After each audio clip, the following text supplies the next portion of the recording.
Iran की Israel पर मिसाइलों की बारिश, 400 बैलिस्टिक मिसाइल ताकती इसराइली दारुल हुकूमत सायरन से गूंज उठा। इसराइली अवाम ने फौरी महफूज मकाम पर पनाह ले ली। पनाह लेने के लिए भागते गिरने 2 अफराद मामूली जख्मी। तेल अवीव दर्जनों धमाके। ईरानी हमले के नतीजे में एक इमारत भी जद में आई, कोई जानी नुकसान नहीं हुआ। इसराइली दिफाई निज़ाम ने बेशतर ईरानी मिसाइल फ़ज़ा में ही तबाह कर दिए। इसराइल का कहना है ईरान को हमले की भारी कीमत चुकाना पड़ेगी। हमले के बाद इसराइली हुकाम ने अवाम को पनाहगाहों से बाहर आने का कह दिया।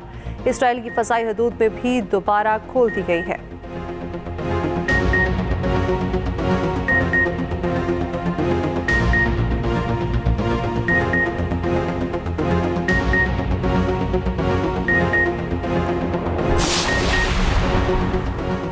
इस्माइल हनिया और हसन नसरुल्लाह की शहादत का बदला ले लिया। ईरानी पासदाराने इनकलाब का कहना है इसराइल पर हमला इस्माइल हनिया और हसन नसरुल्लाह का बदला है। ईरानी पासदाराने इनकलाब ने इसराइल को धमकी भी दे डाली। कहा इसराइल ने जवाबी कार्रवाई की तो मज़ीद हमले करेंगे। ईरानी हमले पर गज़ा और लेबनान में जश्न, अवाम सड़कों पर आ गए। लेबनान में हवाई फायरिंग भी की गई।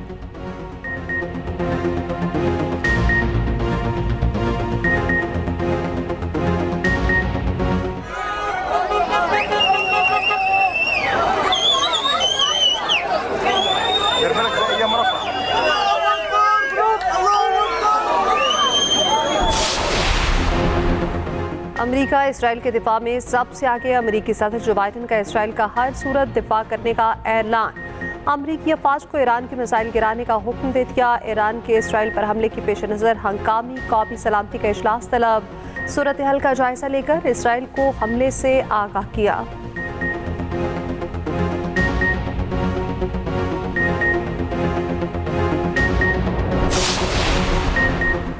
ईरानी हमले पर अक़वाम मुत्तहिदा की सलामती काउंसिल का हंगामी इजलास ताज तलब। मशरिक़ वस्ता की सूरत हाल का जायजा लिया जाएगा। उधर सेक्रेटरी जनरल अक़वाम मुत्तहिदा एंटोनियो गुतेरेस की खित्ते में बढ़ती कशीदगी की मजम्मत, जंग बंदी की ज़रूरत पर जोर दिया।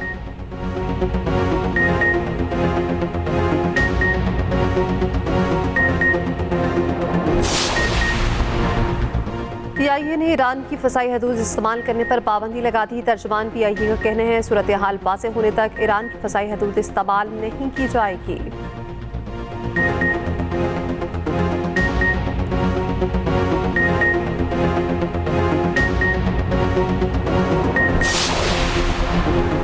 इसराइल के इलाके जाफा में फायरिंग, 6 अफराद हलाक, 9 जख्मी हो गए। इसराइली मीडिया के मुताबिक पुलिस की फायरिंग से 2 हमलावर मारे गए। एक हमलावर ने राइफल से हमला किया।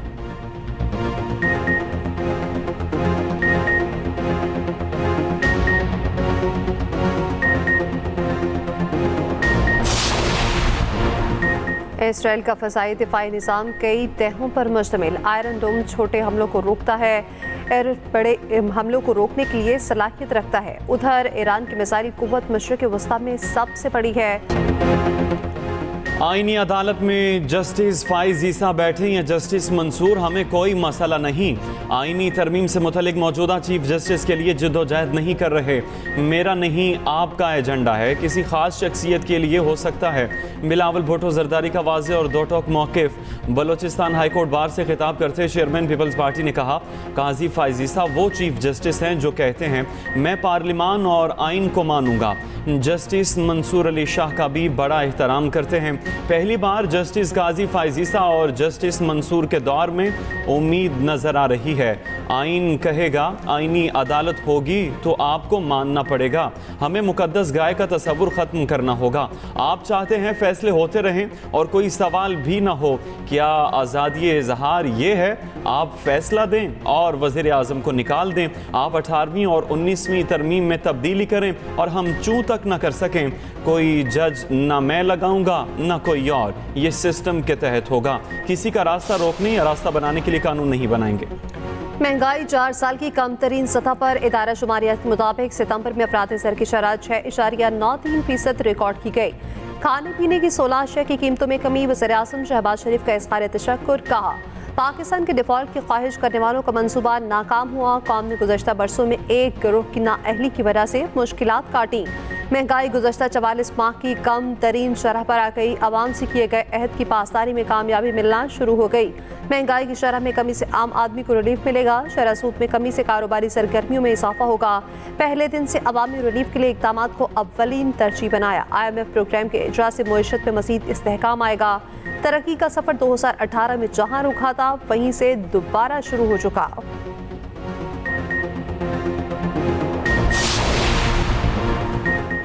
वोटिंग कराई ही इसलिए जाती है वोट गिना भी जाए। हम कौन होते हैं ये कहने वाले, तुम बाज़मीर नहीं हो। किसी के ज़मीर का मामला तय करना मुश्किल है।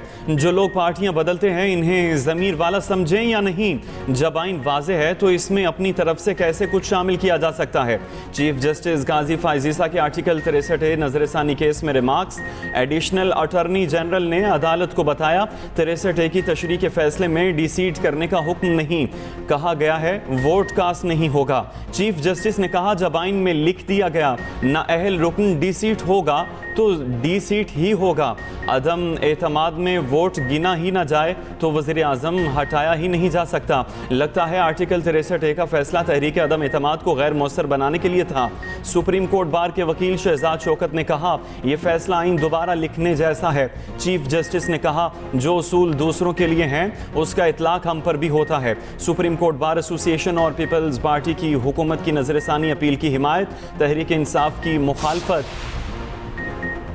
आर्टिकल 63 नजरसानी केस का नया बेंच तश्कील। जस्टिस मुनीब अख्तर की जगह जस्टिस नईम अख्तर अफगान को बेंच में शामिल कर लिया गया। Justice Mansoor Ali Shah practice and procedure committee फिर शरीक न हुए। चीफ जस्टिस की ज़ेर सदारत प्रैक्टिस एंड प्रोसीजर कमेटी का इजलास। चीफ जस्टिस काजी फ़ाइज़ ईसा ने जस्टिस मंसूर अली शाह का नाम तजवीज़ किया। जस्टिस मंसूर के इजलास में शिरकत न करने पर जस्टिस नईम को शामिल किया गया। PTI का 63A केस में नए बेंच की तश्कील पर एतराज़। बानी PTI के वकील अली जफर ने एतराज़ उठाया। चीफ जस्टिस ने कहा हम आपको बाद में सुनेंगे, अभी आप बैठ जाएं। हम चीज़ों को अच्छे अंदाज में चलाना चाहते हैं। कमेटी में जस्टिस मंसूर अली शाह को शामिल करने की सिफारिश की। जजेस कमेटी मीटिंग में जस्टिस मंसूर अली शाह का इंतजार किया गया। उनके इनकार के बाद हमारे पास कोई ऑप्शन नहीं बचा।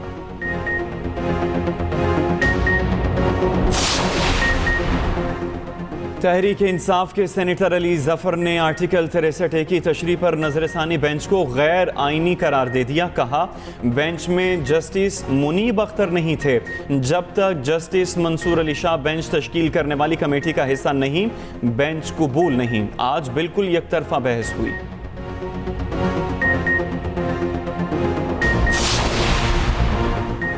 वफाकी वज़ीर दाखिला मोहसिन नकवी की मौलाना फजल रहमान से मुलाकात। JY का अमीर मुंतखब होने पर मुबारकबाद दी। कहा पार्लियामान की बालादस्ती और जमहूरी इक़्तिदार के फ़रोग़ के लिए मौलाना का किरदार काबिल तहसीन है। JY ने हमेशा उसूलों की सियासत की। मौलाना के मुल्क के लिए गिरां कदर खिदमत हैं।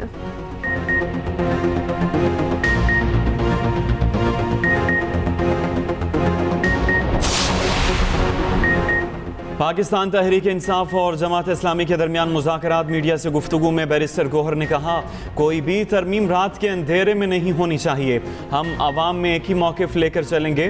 कोशिश है मुलाकातों का सिलसिला जारी रहे। हाफिज़ नईम रहमान ने कहा तमाम तर इख्तलाफात से बालातर होकर हमें फ़लस्तीन के लिए एक होना है। PTI 7 अक्टूबर को हमारे साथ निकलेगी। मुल्क के मुख्तलिफ हिस्सों में हम अपना एहतजाज रिकॉर्ड कराएंगे।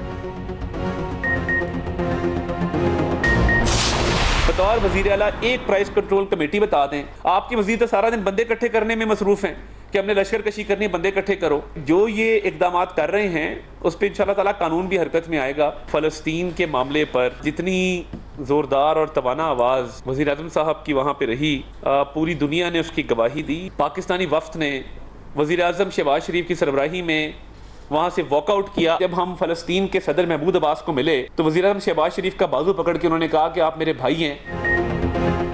अली अमीन गंडापुर ने विफाक पर लश्कर कशी की तो कानून हरकत में आएगा।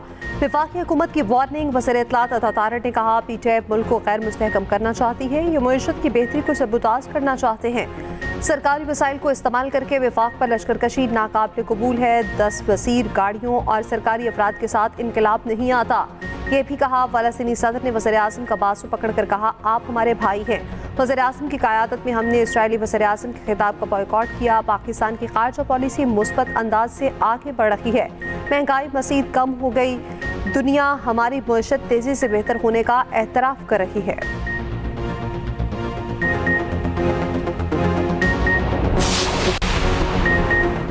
इनकम टैक्स गोशवारे जमा कराने की तारीख में तोसी। नोटिफिकेशन के मुताबिक टैक्स गोशवारे जमा कराने की तारीख में 14 अक्टूबर तक तोसी की गई।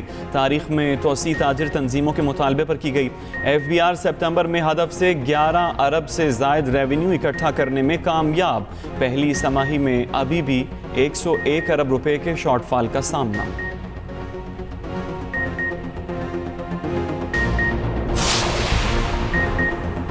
पाकिस्तान में आंखों की बीमारी ट्रैकोमा का मुकम्मल खात्मा। वज़ीर आज़म शहबाज शरीफ का कहना है ट्रैकोमा के खात्मे के लिए तमाम इदारों ने मिलकर काम किया। पाकिस्तान में बरवक्त इलाज से बहुत लोगों की जिंदगियां बचाई गई। उम्मीद है ट्रैकोमा की बीमारी कभी वापस नहीं लौटेगी। पाकिस्तान में पोलियो का खात्मा भी अव्वलीन ज़रूरत। हेपेटाइटिस का मर्ज पाकिस्तान में बहुत ज़्यादा तादाद में है। हमें तमाम चैलेंजेस से निपटने के लिए तैयार रहना होगा।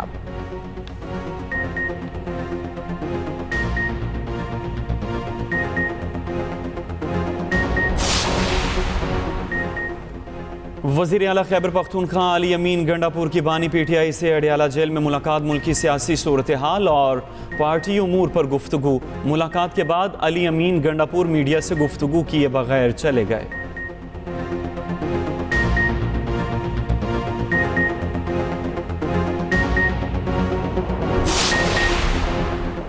स्पीकर कॉपी असफली अयाज सादिक से मुमताज़ स्कॉलर डॉक्टर जाकिर नाइक की मुलाकात। उम्मत मुस्लिमा को दरपेश चैलेंजेस, पैरल मसाहिब हम आहंगी समेत दीगर अहम उमूर पर गुफ्तगू। डॉक्टर जाकिर नाइक ने कहा उम्मत मुस्लिमा को अपने इख्तिलाफात को भुलाकर कुरान सुन्नत की रोशनी में मुत्तहिद होने की ज़रूरत है। डॉक्टर जाकिर नाइक की मौलाना फजल रहमान से भी मुलाकात। मौलाना फजल रहमान ने पुरतपाक इस्तकबाल किया। डॉक्टर जाकिर नाइक ने मौलाना फजल रहमान की इमामत में नमाज अदा की।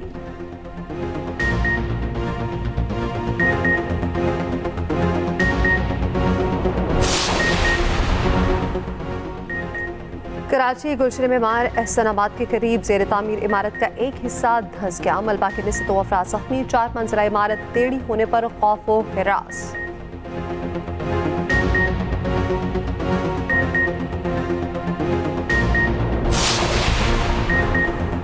पंजाब के 3 शहरों में दफ़ा 144 नाफिज। जल्द से जुलूस एहतजाज पर पाबंदी आयद। पाबंदी का इतलाक मियांवाली, फैसलाबाद और बहावलपुर पर होगा।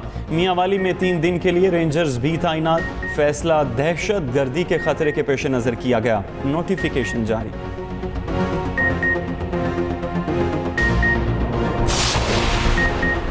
पाक इंग्लैंड टेस्ट सीरीज का मेला सजने को तैयार। कौमी क्रिकेटर्स आज से मुल्तान में प्रैक्टिस का आगाज करेंगे। इंग्लैंड का 33 रुकनी दस्ता सुबह दोहा से मुल्तान पहुंचेगा। पहला टेस्ट 7 अक्टूबर से शुरू होगा।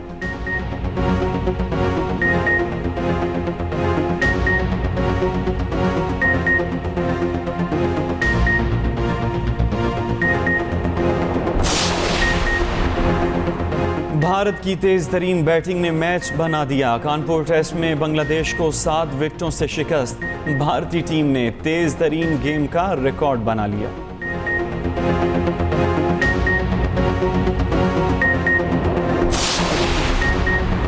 साबिक penalty corner specialist Sohail Abbas Malaysian hockey से वाबस्ता रवामा असिस्टेंट कोच की जिम्मेदारियां संभालेंगे। मलेशियन खिलाड़ियों के पेनल्टी कॉर्नर स्किल्स बेहतर बनाएंगे।